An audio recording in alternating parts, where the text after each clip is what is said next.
Urban conservative.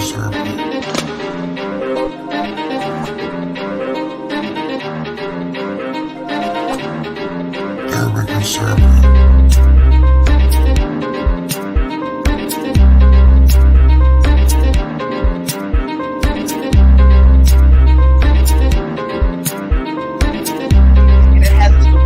And that's all leads back to control. The government controls what we eat. They control what we think. They control what we feel. And then we wake up one day and be like, damn, I got...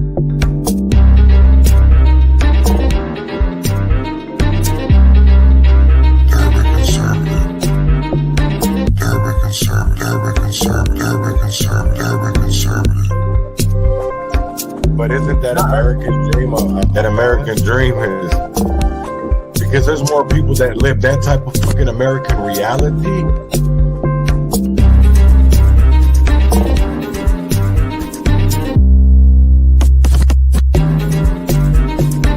But isn't that American dream? That American dream is. Because there's more people that live that type of fucking American reality. But isn't that American dream? That American dream is. Because there's more people that live that type of fucking American reality.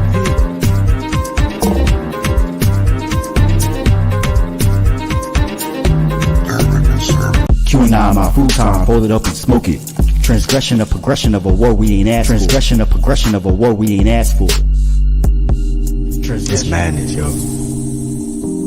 All the things that we could talk about. Call it. But let's talk about these urban circumstances real quick. And basically, it's the we got this. So Revolution. Winner of frosty hand. Muhammad is the fame's name, forever stand. Standing on royal fusing of justice for the few, ridiculed by the pale terrorists, bent on genocidal obsession, rooted in fear of neglection and abandonment, fueled by nightmares of ancestors.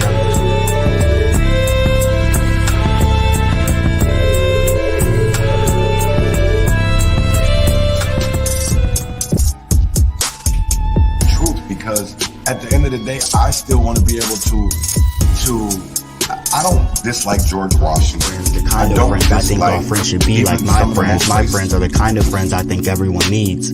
My friends see the things at times I don't see. My friends hate the police.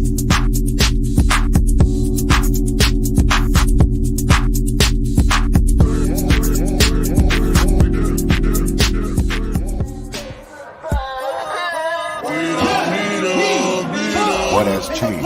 Are deemed the criminals, and the blacks are deemed the criminals. shut up and help. Reflection ain't nothing but the inner child trying to see you. You gonna look? You gonna pick up that book? Lord, keep me far from His face. Guide me through night and day. Teach me your ways. Show me the righteous way to sway. Lord, can you teach me, please? Show me the way, I'd say.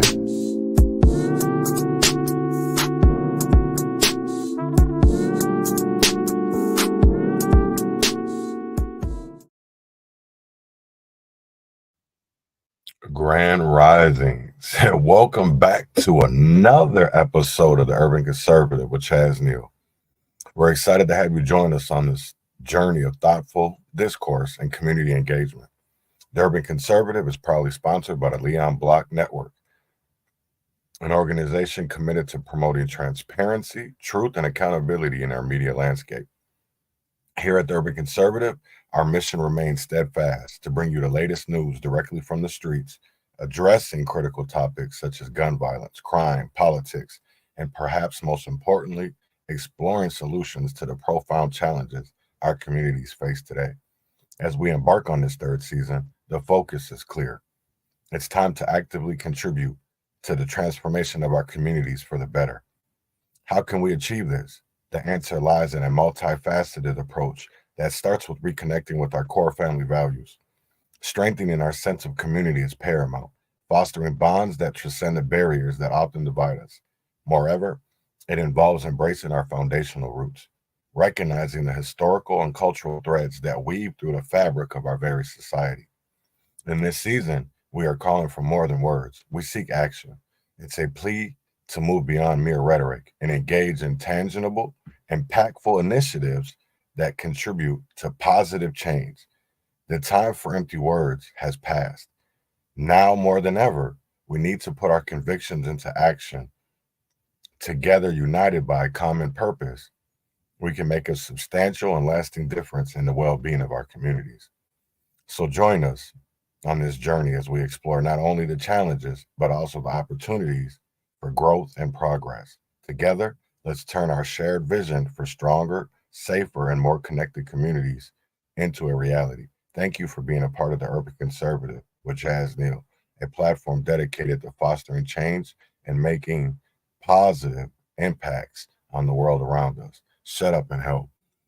Good morning, good morning, good morning, good morning, good morning, good morning, good morning. This morning, I wanted to, we've been starting off every morning with talking about a Black American in history. And this morning, I wanted to talk about Cecil. I wanted to actually introduce y'all to Cecil Newman, who is a journalist out of Minneapolis, Minnesota. I'm going to go in a little bit about him, but I wanted to play this video real quick. This is about Cecil Newman. So I just wanted to play this real quick.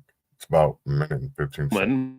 Black journalist and civil rights advocate, was buried today at Lakewood Cemetery in Minneapolis. Lifetime friend Harry Davis said Newman was not tall in stature, but was tall in wisdom. For 40 years, Newman spread that wisdom through his two newspapers, the St. Paul Recorder and the Minneapolis Spokesman, and through his personal contact with many public officials. Two such men, Governor Wendell Anderson and federal judge Miles Lord, attended the midday ceremonies. It's a great loss, but I think all of us should remember that we have strong state laws dealing with discrimination and employment and housing that, in my judgment, wouldn't be there but for Cecil Newman. He taught me about civil rights and about equality and brotherhood, just as he taught Hubert Humphrey. Hubert had a little more fertile field to plant in. I was rather thick-headed about it, but he managed to teach me. I learned it, and I learned it well. Judge Lord went on to say the work of Cecil Newman will not stop, but the sweetness and sensitivity with which he handled his tasks is lost.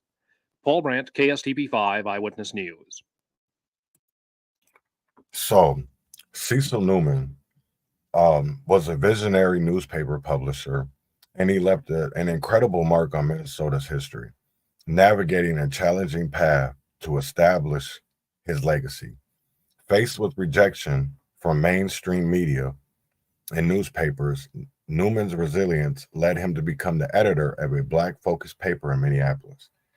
Undeterred by setbacks, he aspired to break new ground, and in 1934, he realized this dream with the launch of the Minneapolis Spokesman and the St. Paul Recorder. Now, I want people to understand, because the Spokesman and the Recorder are still here as a paper. It's just a Minnesota Spokesman and Recorder. So that paper that Cecil Newman started is still here and alive today, and has had some very great Black journalists, Mel Reeves, Ron Edwards, Don Allen, people that are influential in changing and empowering and progressing Black Americans in our Minneapolis community. In the inaugural editions of his publications, Newman articulated a powerful commitment to speak out fearlessly and unceasingly against injustices, discriminations, and all imposed inequities. This pledge served as the cornerstone of his journalistic philosophy and marked the beginning of a lifetime dedicated to champion social justice and civil rights. During the turmoil period of World War II, Newman emerged as a staunch advocate for African American access to job opportunities. His fervent efforts contributed to the broader movement for inclusion, laying the groundwork for a more equitable society. Through his newspapers, Newman not only reported on the challenges faced by the African American community, but actively engaged in the struggle against systemic injustices. Beyond journalism, Newman's impact extended into the realm of civic and civil rights leadership in Minnesota. His unwavering commitment to challenging discrimination and promoting equity resonated throughout the state's cultural and social landscape. Cecil Newman's pioneering spirit and tireless advocacy continue to inspire generations, making him a revered figure in Black history and a symbol of resilience against adversity. As we reflect on his contributions, the hashtags Cecil Newman, hashtag Black History, hashtag Civil Rights, hashtag Minnesota Leader stand as symbols of recognition for his enduring influence. Newman's journey underscores the importance of individuals who, against the odds, forge paths towards justice and equality, leaving a lasting legacy for future generations to emulate and build on. Man, that to me, I personally, I'm not going to sit here and lie and say that I knew about Cecil Newman until the other day, because I didn't know who Cecil Newman was. I'm not going to sit here and lie to y'all. So for me, it was refreshing to see an individual that came against the odds, who didn't have affirmative action, who didn't have equal rights, equal opportunity employment, who didn't have legislation to help him progress. He did it on his own, whether he was accepted into mainstream or not. He prevailed, and to me, I wanted to resonate that story, because I feel like, the stories of people that were resilient and people that were overcame discrimination without these amendments, without these acts, without these legislation, and still made it, and were successful, and were success stories, and they hide that from us. So it really makes you wonder, why do they hide stories like that from us? And why it's not mainstream names. They tell us about Martin, they tell us about Malcolm, but they don't tell us about so many other innovators in the past. They don't tell us about, the thousands and millions of success stories before 1965, right? Before that legislation came into play, right? So that's what I want people to understand and to remember, that there is a whole other side of Black history, not just what they tell us. Because I can tell you right now, when you go do your own research on your heroes, on your leaders in the past, you're going to find names you never heard of. There's people who are born and raised in certain areas that didn't even know their history, that didn't even know the history of their city, right? Didn't know certain names, didn't know certain things happened, right? So that's why, for me, I believe that educating and liberating will take us a lot further in society than what we're doing right now, because education should always be number one, because the more that we educate, the more that we know better, we do better. So if we're not educating to know better, how are we supposed to do better? So I really want people to honestly to think about that as we go into, we're going into the 7th day of Black History Month. We got 22 more days left. I'm gonna try to do 22 more names that people have never heard of. I'm gonna attempt to do Minnesota names, Wisconsin, Iowa names that are from the Midwest and that have a more resounding resemblance to maybe the struggles and the strife that we've been through ourselves.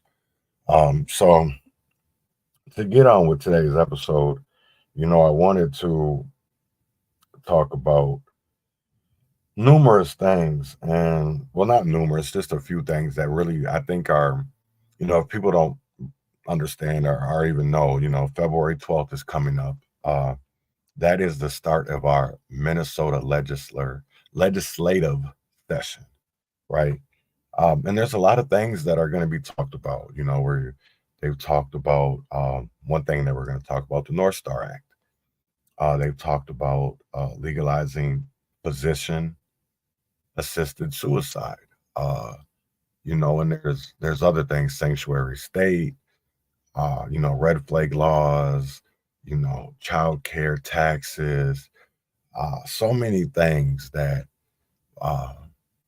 even SRO, I seen that was in the news yesterday. So there's so many things out there, but what I don't see them talking about is the things that matter in our community, right? Because we have a homeless crisis, we have a drug crisis, we have a treatment center rehab crisis, we have a violence crisis, and I don't see them trying to address those issues, but more going on a global issues more than our own backyard issues. And it reminds me of, you hear that NIMBY, right? Which is not in my backyard. And that's how I kind of feel like right now when it comes to our leaders, our elected leaders, is that they don't want to deal with NIMBY and want to deal with things that they feel like they can feel good, but they know they can't control. Because I think you would get that feel good for being able to do things in your own backyard. Let's see, I wanted to read something.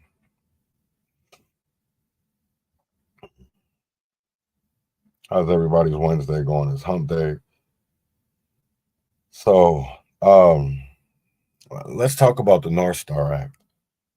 May seem like a noble cause, but let's break it down. By separating from federal immigration enforcement, we're potentially allowing criminals to roam freely in our neighborhoods. Protecting data sounds good, but what about the safety of our citizens?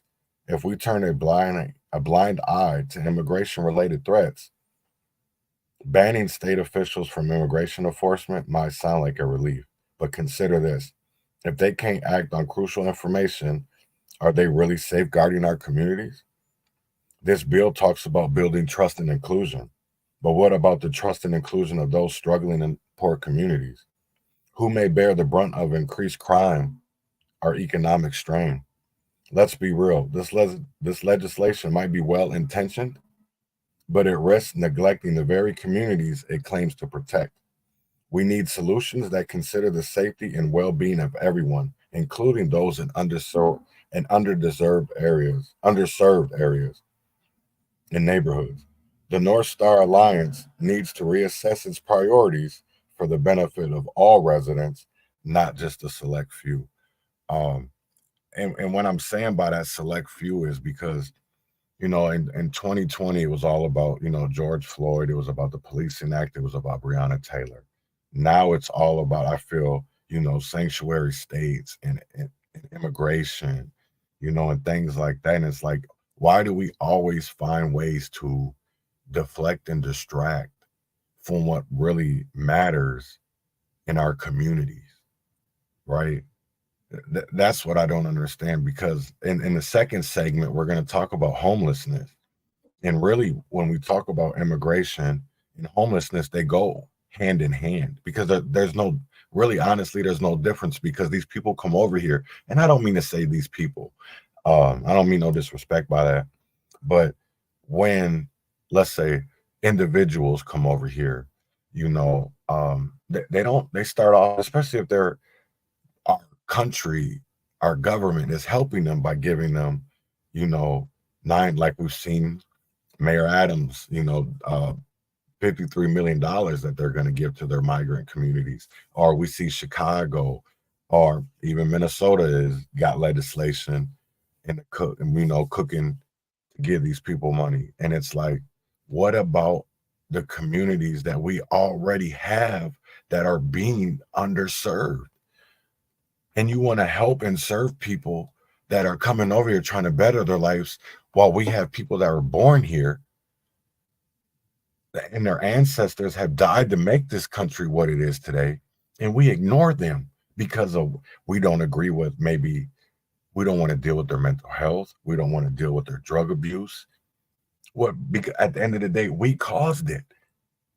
by the people that we vote for, right? Because we allowed Reagan, we allowed the Bushes, we allowed the Clintons, the Bidens, the Obamas to sit there and write legislation that affects our communities and haven't repealed it, right? Because we can talk about the 1994 Crime Bill Act, right? People want to talk about Donald Trump and what he said about the Central Park Five. What about what Joe Biden authored and has locked up millions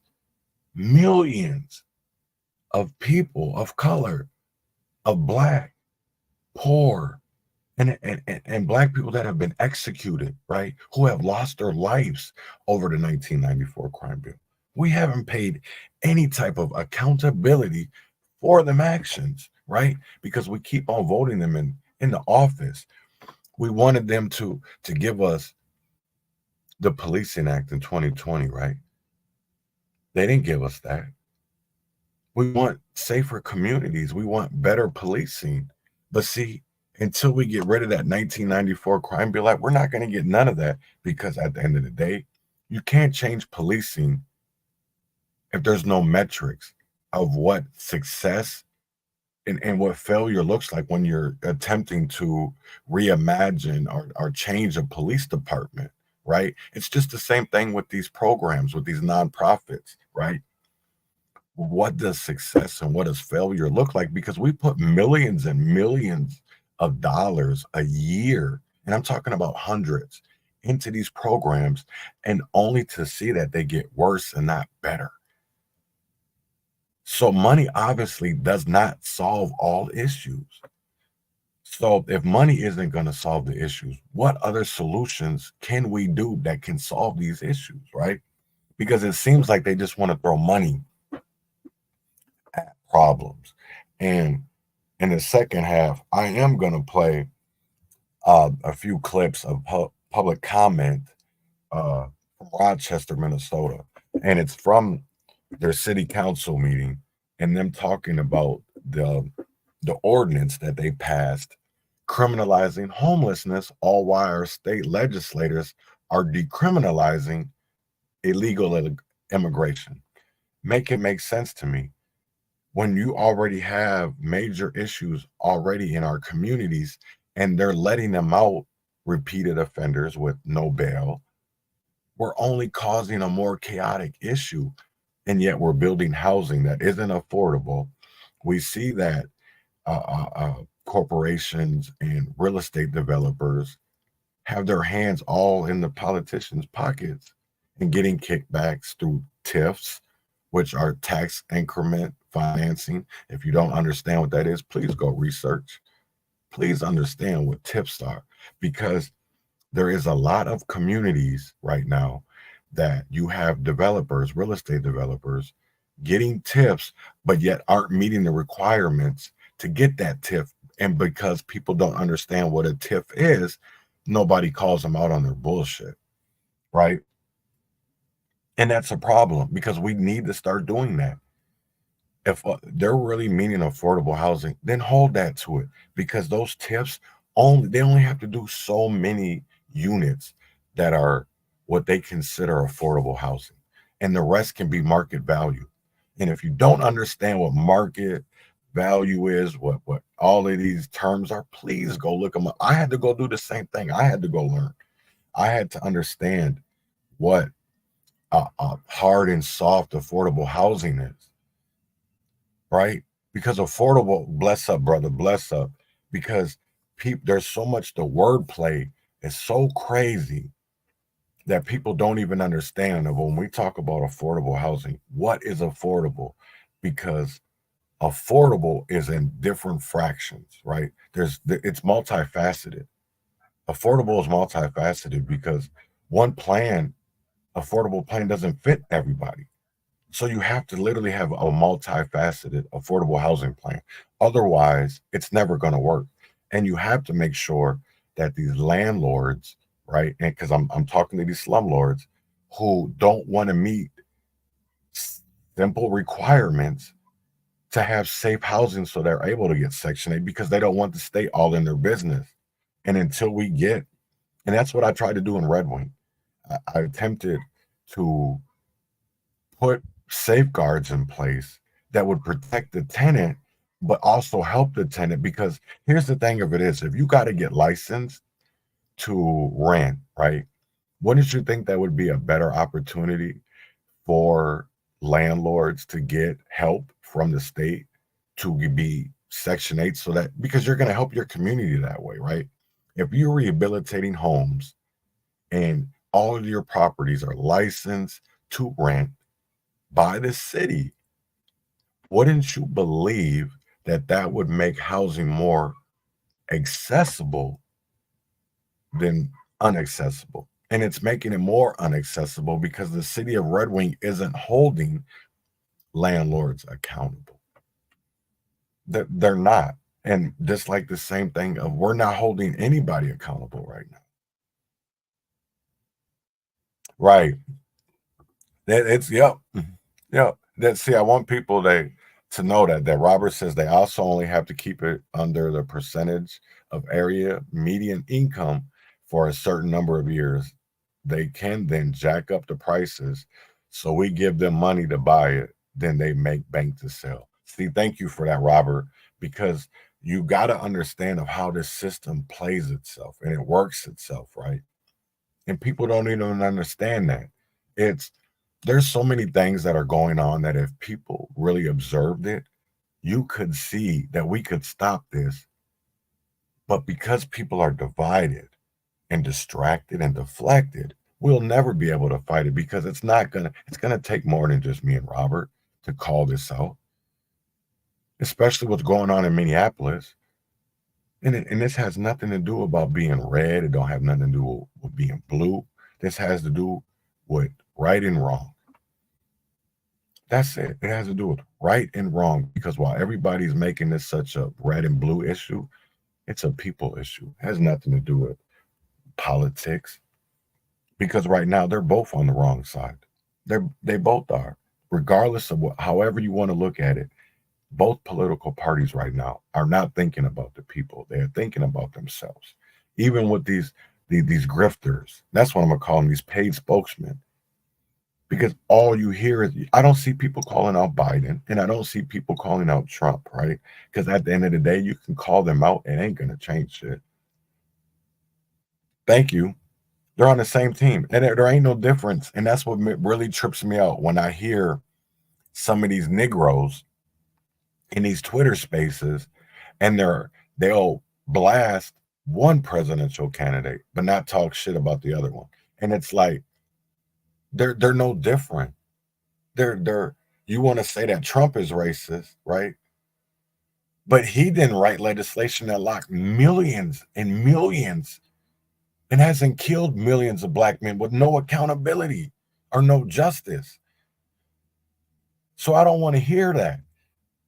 You tell me, right? And here's another thing. You tell me that voting Democrat is the lesser of two evils. Tell me how, when y'all want me to vote for a president that authored legislation to mass incarcerate black men, to mass incarcerate black women, to leave childless black homes, our fatherless black homes, uneducated black homes, for us to be renters, not for us to be a nation of thinkers, of black thinkers. You wanted us to be a nation of black laborers.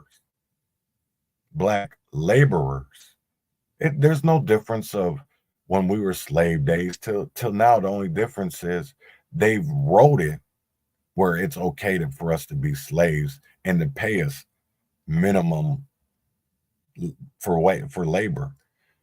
That's why it's so hard for me to spend money at a lot of places, because they have connections with the Department of Corrections. And it's not just Minnesota, but there's Walmart, Target, so many places that have these big ass corporations that use prison labor because it's cheap labor. It's cheap labor. And we don't even understand that. But yet we will literally criminalize Americans for being homeless because of our own legislation, but yet will allow people that, and the term illegal, right? Because that's not my term, that's y'all's term, illegal, and write legislation to make it okay to house them, to give them health care, to give them food stamps, driver's license, all things that our ancestors fought for, our ancestors died for. And I'm not okay with that because they haven't been accountable for my ancestors. They haven't been accountable for Willie Francis. They haven't been accountable for Emmett Till. They haven't been accountable for Kobe Heisler, for Jaheim McMillan, Eric Holmes, Daniel Prude, Breonna Taylor. How many more other names can I say? Casey Goodson. Because I can go on. Andre Hill, Jalen Walker, Tyree Nichols. I can keep on going. Keenan Anderson, Thurman Blevins, Philando Castile. I can keep going. I could keep going, and that's crazy as hell how I can keep going, but yet these people will say that we're going to end that. Show me where. That's what's crazy to me, right? Is how can people that fail keep on being elected? Because I don't understand that. If this was basketball, if these were coaches and they would losing the way that they've been losing, they would not keep on being elected to be the head coach of that team. They would be fired. They would get rid of them. They would go another route. So why are we as voters not going another route? Because we continually go the same way to get the same results, even though they tell us some different bullshit. Even though they tell us some different bullshit, we continually go down the same route because they tell us they're the lesser of the two evils. Make that make sense when their evil is way worse, and we're seeing it in broad daylight. We're seeing it in live time with these failed Democrat policies. With these failed Democrat policies, we're seeing it in real time. Because how can you, in the same breath as a state, want to be sanctuary for what we're calling illegal migrants, right? Illegal immigrants, but in the same breath want to criminalize Americans that are homeless. And we do it. We cause it, right? But we'll help people from other countries that y'all want to call migrants, right? Or you want to call asylum seekers for shit that y'all start. For shit that we start, y'all want to call them asylum seekers. Make it make sense to me, people. Make it make sense to me for shit that we start. For shit that we start. So I'm going to play real quick. We're going to take a little break here, and we'll be right back in 2 minutes. Rich foils of plunder and escape reality's view. Prices rise a time or two in the land where Jack was roam. One didn't have such a dark fate. The heart of the city is where not just leaves but shadows fall. It's also where struggles and battles hold us all. This is about rising up against all odds and mountains around against all despair. This city is a tale of hope's flame ignited in the air. That's right. New Jack City is what they call this domain. Reflection ain't nothing but the inner child trying to see you. You gonna look? You gonna pick up that book? Self-reflection. Give me another lesson. Growth and strife. Line stripes in life mine. Get the high. Cause it may only be for this. What they say? Time. Don't forget you have sight. Insight. Get high off the truth, seek the root. Heal the flame within you, seek the fruit. Give the boot to the ones licking the boot. How can I stand out even in a crowded space? A vibrant display of distinctiveness, a unique tale of trace. Reflecting on my identity, my soul starts to understand the allure of this divergence, a unique orchestration.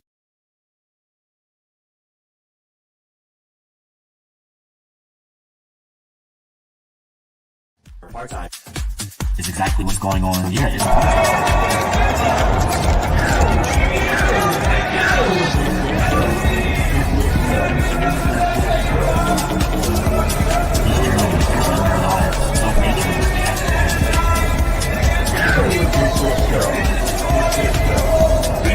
Someone else was there to report the stories, and they want to make sure that information gets out, and that these horrific.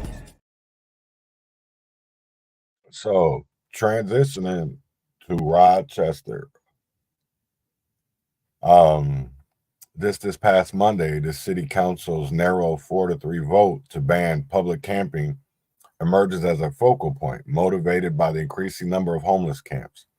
The decision allows police to arrest individuals camping on public land, inciting accusations of criminalizing homelessness.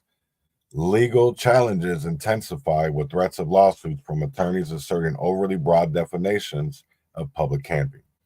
The situation is further complicated by a pending U.S. Supreme Court case examining the punishment of homeless individuals for breaking anti-camping ordinances when shelter beds are insufficient. City officials insist they've addressed concerns by providing warnings, assistance, and a 40-hour notice to relocate. Still, critics, including Councilmember Molly Dennis, condemn the ban, fearing potential barriers for those seeking homes. Police Chief Jim Franklin assures safeguards, emphasizing diversion to alternative programs over convictions.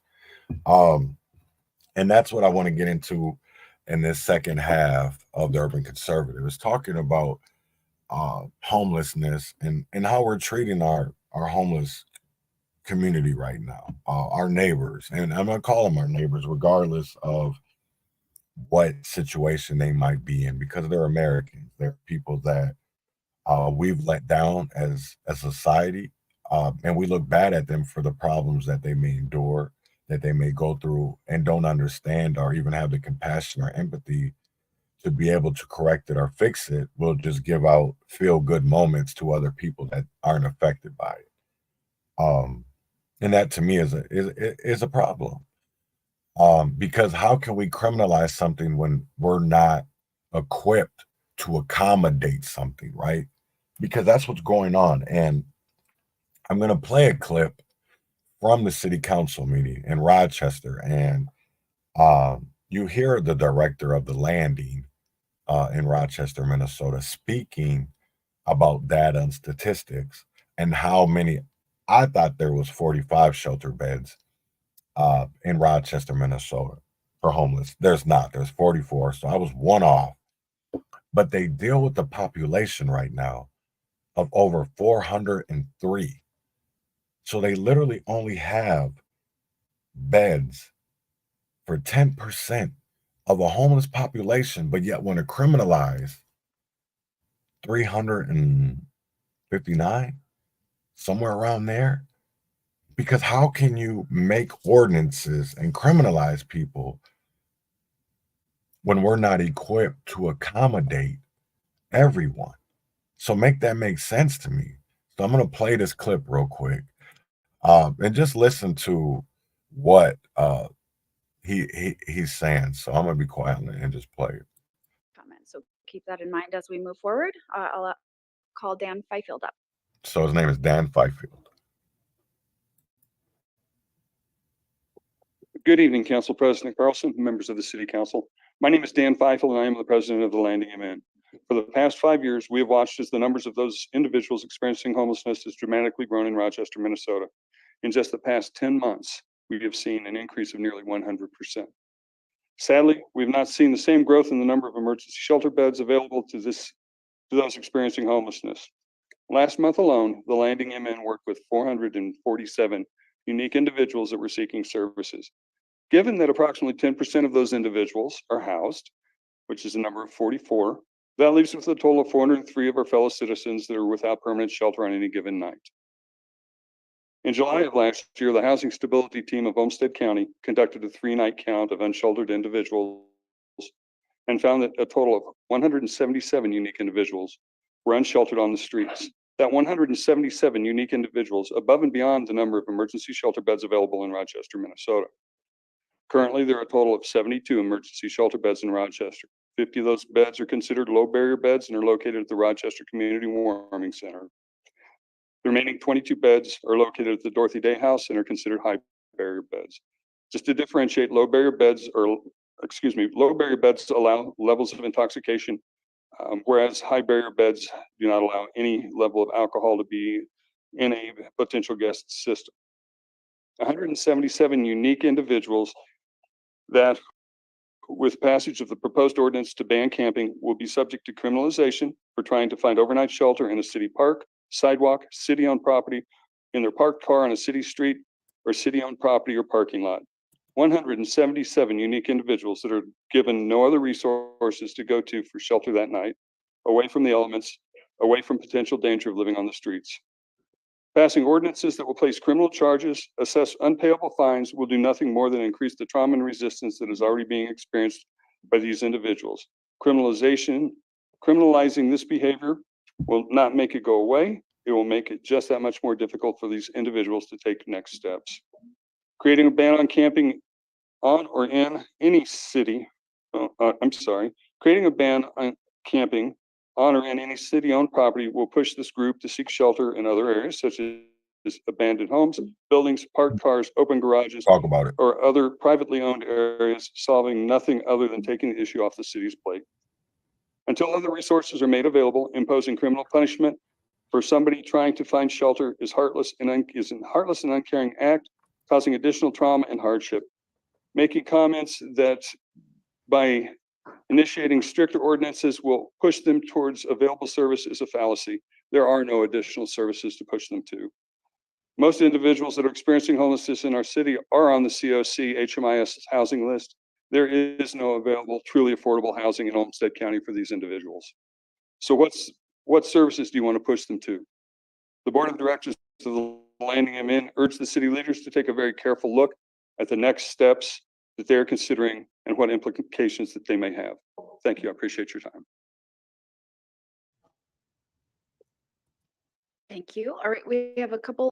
So there's another one that I want to play, but I want to talk about what he said because I was wrong. It's not 359, so it was 447 that they actually deal with, and they're only able to shelter 44.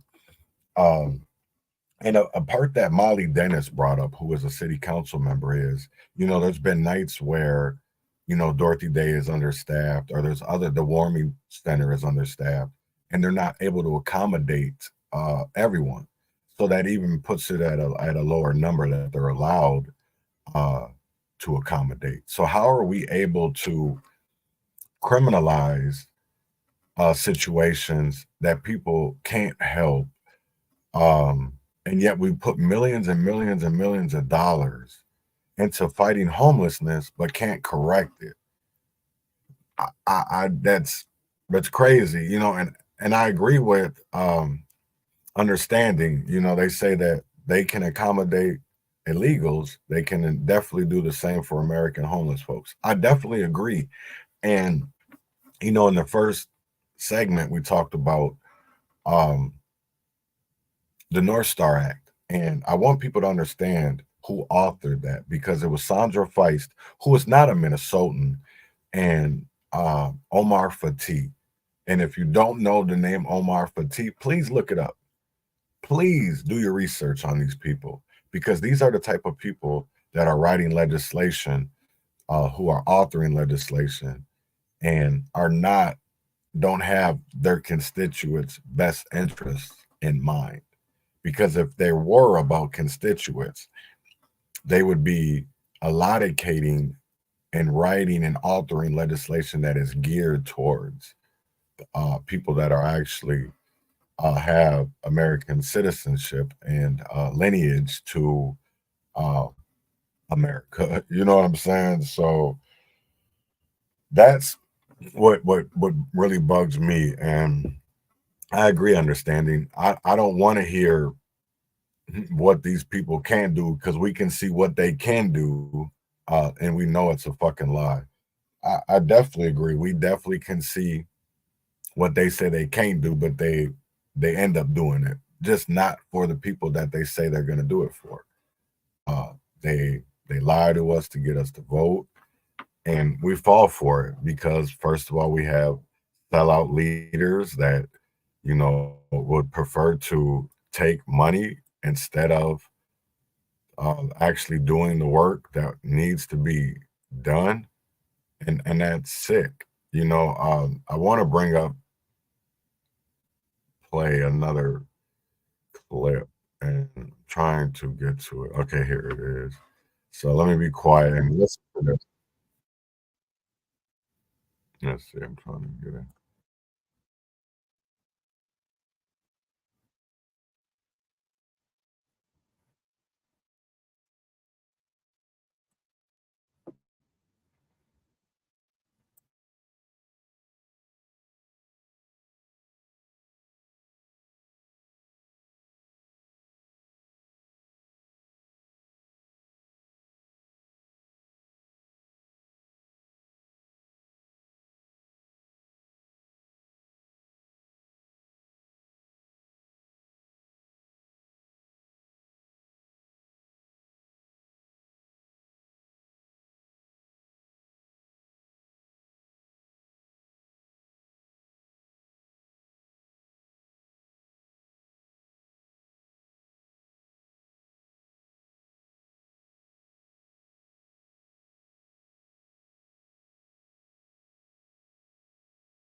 Speak because I know how much trouble I cause.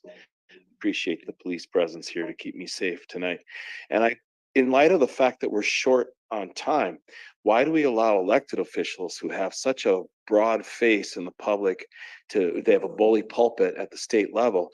Why do we allow Liz Bolden to have 4 minutes? Why do we allow Andy Smith to have 4 minutes? This is our city council meeting. They don't even come here, and they get Zoom meeting time from Heidi over here.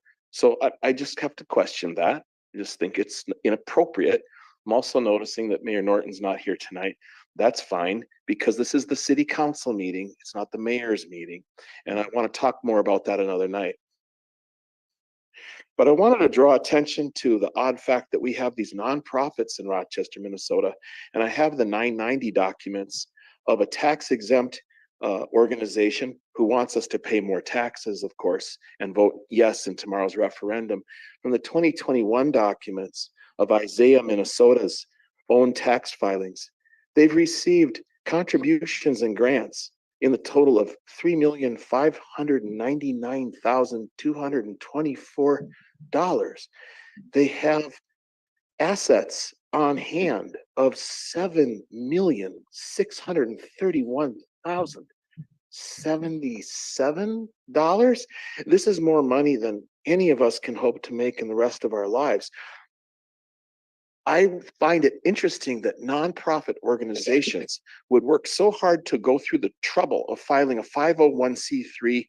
I think that's the status of this particular organization. Yes, 501c3 tax exempt organization, then encourage other people to have to pay more taxes or come to our city council meetings from other cities, from Minneapolis, right? From even Winona or Mankato, these people come. Can I have 2 minutes at the next city council meeting if I'm not going to get 2 more now? We'll discuss as No. a council. Thank you. No. Time's up. Time's up. Time's Mr. up. Lund.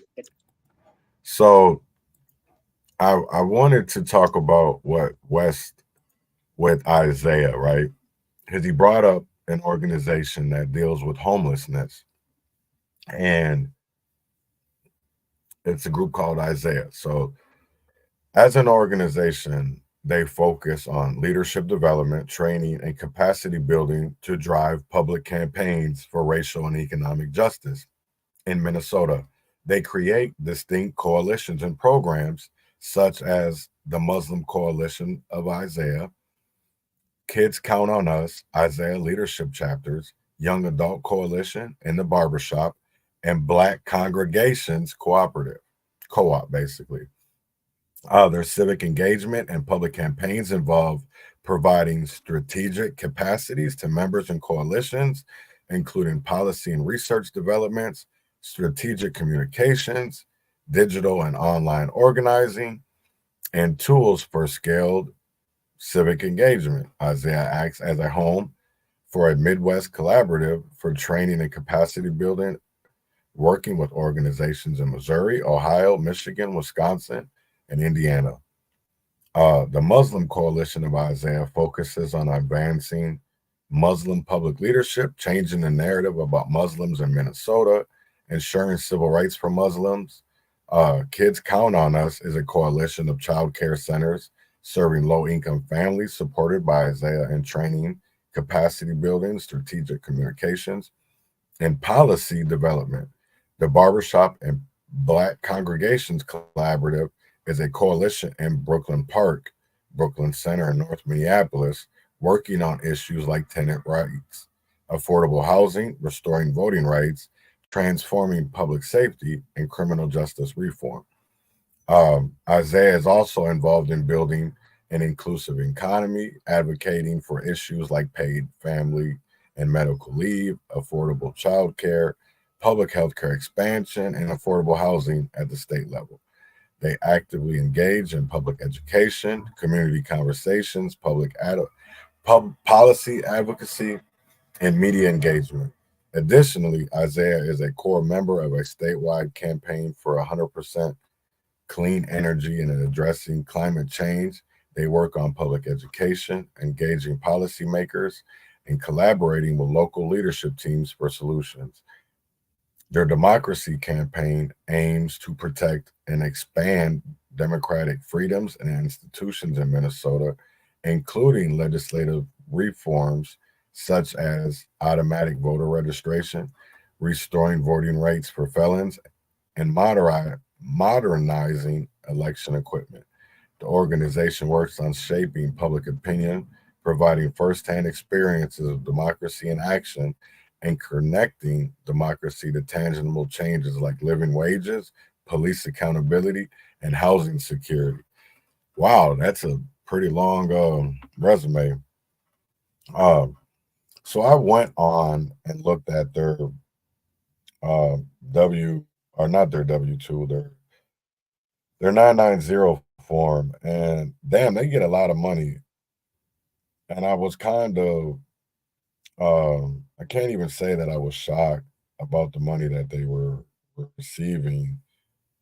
It's just the fact that everybody damn near nonprofit receives this type of money, you know, regardless if it came to, you know, violence interruption, if it came to, you know, homelessness, feeding. It's all been things that people were able to take advantage of and not do the right thing, you know, and that is a problem, because we're coming to a time that we're in a crisis that we've never seen in America. You know, people thought that the crack era was bad, or when heroin hit the streets, or we thought meth. We haven't seen shit with this fentanyl. You know, you're able to mix this shit with so many other things and do things to people that it fucks up their mind. You know, there's no, when people, and people got to understand, this is hard for me to talk about because I have a child that is dealing with, you know, rehabilitation and treatment right now. Then it's hard for me to deal with because I've been somebody out here that has given Narcan and trying to save lives. Well, the whole time I didn't understand. I'm sitting here enabling, you know, while harm reduction is a good thing, but the focus should be abstinence when it comes to things that we know that are killers, right? Because isn't it abstinence about rape? You know, it's a bad thing to do, right? Rape is bad. So shouldn't drugs that we know are lethal and can kill you, be telling our youngins and our kids to be abstinent from it, not to be teaching them, oh, if you use this Narcan, you're going to be able to, it's going to keep you alive. No, that's not the case anymore. And people have to understand that they are putting chemical agents into combat Narcan in the drugs now. We're not, that's the one crazy thing that I will never understand. It seems like every time we come up with a solution that's going to help, there's always some type of loophole that counteracts that shit. And it seems like we take one step forward, but yet in reality, we're taking steps backwards. And that's what it always seems like. The 1994 crime bill, I'll bring it up again. They said that was going to do so much. It seems like we were taking 3 steps forward only to take about 20 backwards.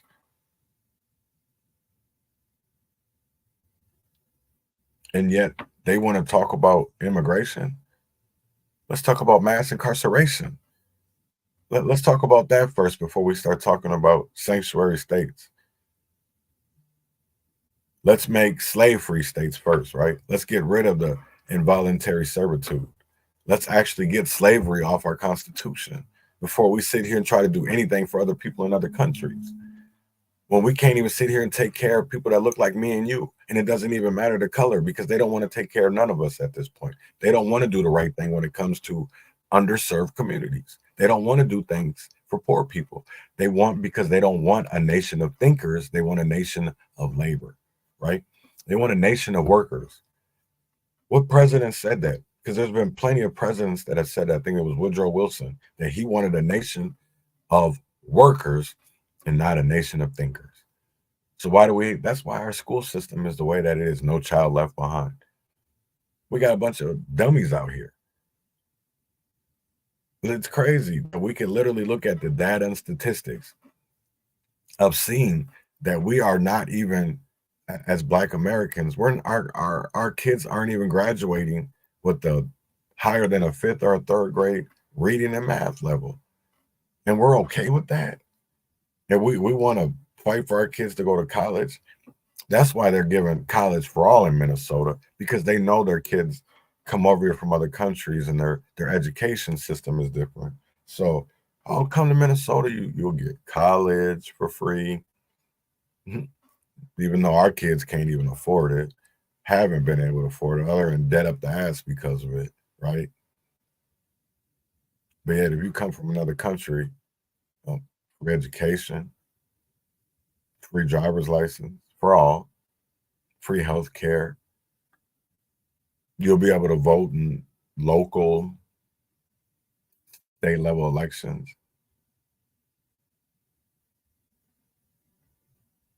Housing, guaranteed income programs. Shit blows my mind, man. But yet we'll criminalize homelessness. We'll criminalize people that are actually from here, that were born here, that have struggled for here, people that have fought for our country, for the freedoms that we so-called enjoy today, right? We'll leave them out cold. We'll criminalize them. We'll criminalize them regardless if it's camping, if it's sleeping in their car, because Rochester did include sleeping in cars. They'll criminalize that.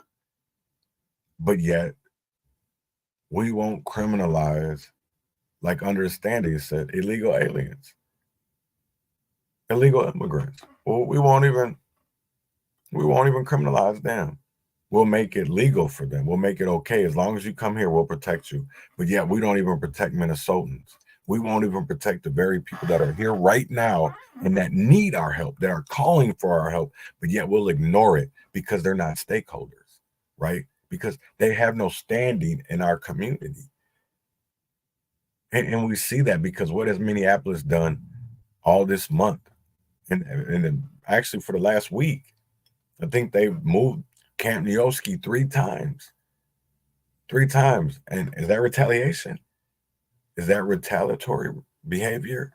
Is that how our police departments, is this how our elected officials should be seeing our relatives, our loved ones, as criminals when they're actually begging and asking for help, and we're giving it to them the wrong way. We're giving the help the wrong way because, first of all, we're enabling to a degree as a government and as nonprofits and as churches. We're enabling victim mentality. We're enabling them to keep on being victims, right? I'm not going to tell to pick up their bootstraps, right? But they should pick up a book and want to educate themselves and how to get out of this system, and how that we can empower and better our lives, right? So that we can progress, because that's what this should be about, is education. It should be about education and liberation. And we're so far from both of those subjects. It's ridiculous. We are so far from those subjects because we deflect and we distract. We can't, what's crazy is I was in a Twitter space yesterday. There was a radio show yesterday on KBLA 1530 out of Los Angeles. And it was a Democratic activist and a Republican activist. And it just blew my mind of how, like, we can't even have a respectful political dialogue discussion without having to get defensive. Because we're always going to have different points of view. We're always going to see out of different sets of eyes, right? But we have to understand that everybody hasn't walked the same path that we've walked. But to sit there and don't say you're empathetic and compassionate when you can't sit there and listen to a person and try to comprehend what they're saying, and then yet you want to go and be disrespectful. You want to be condescending. How does that help? That's not helping. Because I hear people say, vote for Trump. Okay, that's fine and dandy. What are some local candidates? Because the time is now. It's not sit here and we're going to lose valuable time. We are losing valuable time. The more we sit here and deflect and distract each other from the issues that are going on, that's what they want. They don't want us to sit here and organize and strategize, right? They don't because they don't want a nation of thinkers. And what do thinkers do? They organize and they strategize. But when you have a nation of workers, they're out here yibbity yabbiting and don't know what's happening. Because that's what we have. We have so many talkers out here, right? We got so many talk pieces, spokesmen, so many microphones, speaking for a community that they say they fight for, but yet when it comes to writing legislation, they criminalize the same people that they say they fight for, but yet won't call out their colleagues for their bullshit. Because we all know this is bullshit. We all know that it's bullshit. It's Melanie, I will say this. I will say this. Biden isn't an option. So we literally only have, in the way that our democracy works in America right now, we have two options, two viable options, right? That's either Democrat or a Republican. And the choices that we have right now are Donald Trump, who is, I believe, 77, 76, somewhere around there. And then we have Joe Biden, who is 80. The way that this man, so you mean to tell me that voting for these two individuals who are senior citizens of, if we're going by American optics, they are senior citizens, and we're trusting them with legislation, even though it's only executive, right? It's not legislative or even judicial. It's only executive. But to give an 80-year-old or a 76-year-old who could potentially have Alzheimer's or dementia and I'm talking about both of them. I'm not talking about one or the other right now. I'm talking about both. To lead us out of something that they can never understand, that they will never fully understand.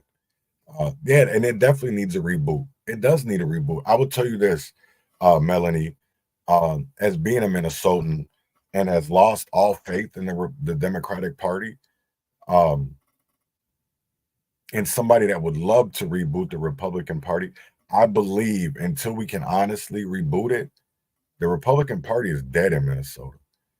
Is the GOP is dead because you have the Sean Holsters, you have the Walter Hudsons that are the John Justices, the AK Kamaras who will come on Twitter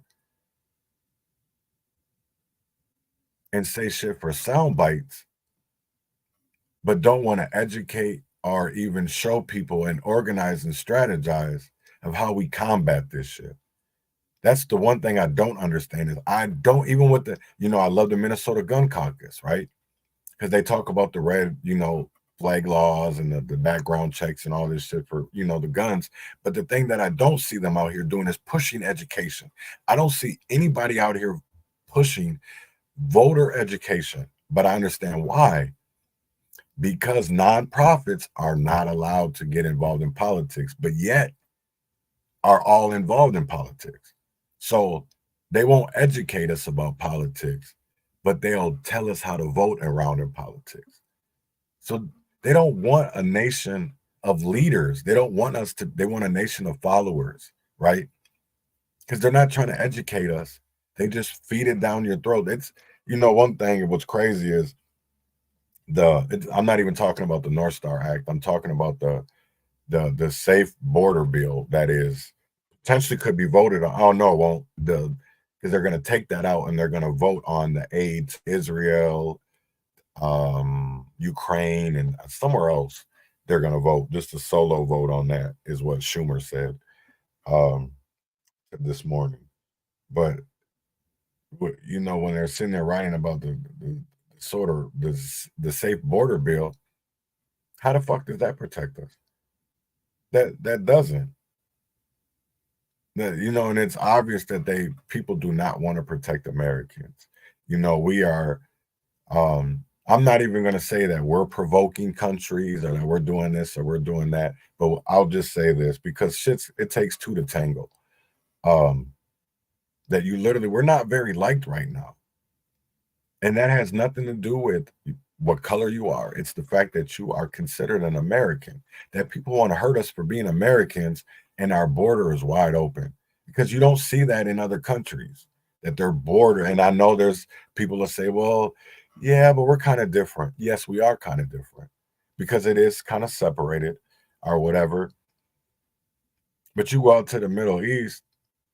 Oh, you're right. Definitely. The border was a mess while Trump was in office. I'm not, there's the thing of it is, I will say this. I'm not telling people to vote for Trump. I'm not telling people to vote for Biden. Honestly, my vote, and people are, oh, you're just going to waste your vote. Well, I'm wasting my vote then, but I'm voting for Andy Williams Jr., the hood candidate, who is independent and is pushing a We the People party. I know people are telling me, you're a damn fool. Well, I'm a damn fool then. If me believing in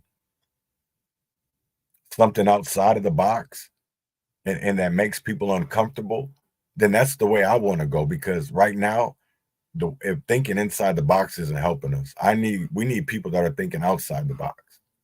If we're going to come up with solutions and be able to prevent the things that are going on in our communities, right? When it comes to homelessness, when it comes to violence, when it comes to theft, when it comes to crime and all that, right?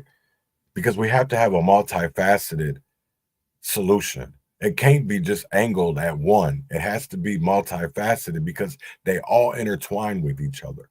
And until our elected leaders realize that homelessness, violence, crime, drug, and mental health all intertwine together, and that we need a multifaceted solution because we need a collaborative task force between the DOC, between law enforcement, between mental health, probation, corrections, mental health, drug treatment people. That's the type of people. And then we need people that are who are rehabilitated and that understand what's wrong with the system at the table, because that's the only way we're going to fix this. We need everybody at the table, and we need everybody at the table to be able to listen. But you know who's missing at that table? The people that we're talking about, the homeless, the gunshot victims, the families of police brutality, right? That's who's missing at the table. Or we only want to give them 2 minutes to talk. Or we only want to, if you go to the state level shit, it's a minute, minute and a half. We only want to give them so long. But the people that it doesn't affect, and that they say that they're fighting for us, we want to give them all day and all night. But if it's people that think differently and think outside the box, we would prefer to silence them. And that is a problem, because it's both sides. It's Negroes too. It doesn't matter if they're Democrat or Republican. If you do not agree with them, they shut you down. And that's what's crazy to me. That's what because honestly, how can we have dialogue if we're so quick to be disrespectful and just shut people off because we don't agree with them? There's a lot of shit that John Tell comes on here and says that I disagree with. I don't silence him. Even though I want to, I don't. I let him get out what he gets out. Because at the end of the day, because there's some of the shit he says I agree with, and then there's some of the shit I don't agree with. But yet I let him get it out so that I can understand, and then maybe both of our ideas, if we put them together collaboratively and collectively, maybe we got something. And usually we got something. If we put both ideas together, his thinking and my thinking, and we put that shit together and compromise what this shit is supposed to be about, because it's not about who's the winner or loser.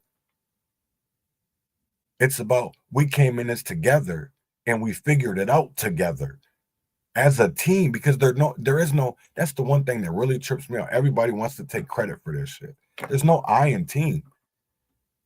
There's no I in team. There's no I in team. Congratulations, Melanie. That big ups for that. Big ups. That is an accomplishment. You know, I hope my daughter can see 30 years. You know, she was excited to show me her chip, her 30-day chip. And I was proud of her, you know, because I just seen so much different. So much difference. And I will say this is that there are success stories. And I will tell you this, Melanie, that I think we've had interactions in the past that were probably bad. If I think I know who you are, if I remember correctly, that, you know, yes, the homeless today are a mess and need to be in jail or treatment. Fentanyl is running rampant. You know, like I said, I want to say this again. We have to understand that it's a multifaceted issue, right? Because if you're doing something over and over again that you know is potentially going to kill you, isn't that insanity? You're playing every time these people use fentanyl. It's like Russian roulette. They're playing with their lives every time they smoke it or they snort it or they pop a pill. They're literally playing Russian roulette. They're playing roulette because all it takes is one time, right? So how do we fix that? So it has to be somewhere of mental health and has got to come involved in there somewhere, because at the end of the day, something's got to be wrong upstairs. If you're comfortable, just like with meth, you got to be crazy to sit there and smoke something that could literally blow up. That is usually that has all these ingredients in there, like that we use for cleaning and shit. Or, you know what I'm saying? It's like, that's, to me, that shows that we have a nation of people that have a multifaceted issue, but yet we only focus on one of their issues. We don't focus on that they have a bunch of issues. We only want to focus on the one. If they're homeless, and are mentally ill and then have drug addiction. We only want to focus on the one, but we have to focus on all of them to be able to fix it. And that's why I believe we have to start having treatment centers and programs that are multifaceted with the criminal element, with the mental health element, with the drug element, and also an education element. Because if we're not educating and showing them how to do better, they're not going to do any better, right? And we just, because I'll tell you right now is that insurance only pays up to, I think it's 60 days, and right. And then the insurance only pays up to 60 days. And that's not enough. This is not alcohol. You can't sweat this shit out of your system. This is something that literally takes control over their mind. And until we understand that, because we have to literally progress with the times, right? Because I'll tell you right now, a lot of treatment centers are focused on an alcohol-based setting. They're still doing alcohol-based settings, right? They haven't even got past crack-based settings yet. They're still doing that type of shit. And we have to understand that these drugs take over people. Because if we want to call them zombies, we have to understand that what it does to a person's mind, what it does to them mentally, because it tears them down. It tears them down mentally, physically, emotionally. And that's why I say we have to have a multifaceted solution when it comes to helping, because it's not just a homeless problem. But people, this is the one thing though that people don't understand. There's a lot of people that are homeless that it might not be drugs. They maybe have some mental health issues, right? But they work. They just can't afford it because they don't make enough. But what do we do for them? Because we're not helping them either.